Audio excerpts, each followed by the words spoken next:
আজকে আমি কাবলি ছোলা আর মটর দিয়ে বানাবো একটা নতুন রেসিপি।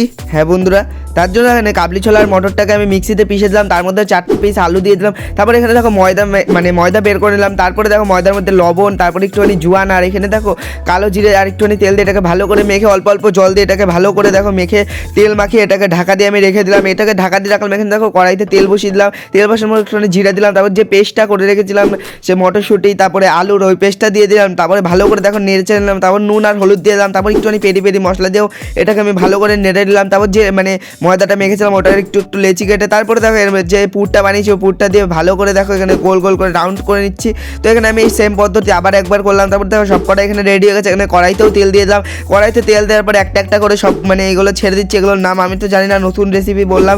তো দেখো এখানে সব রেডি আর কড়াইতে দুটো আছে। তো এখন আমি নতুন রেসিপি খাই। তোমরা এখন মিনি ব্লগের জন্য আমার চ্যানেলটাকে সাবস্ক্রাইব করো। ততক্ষণের জন্য বাই।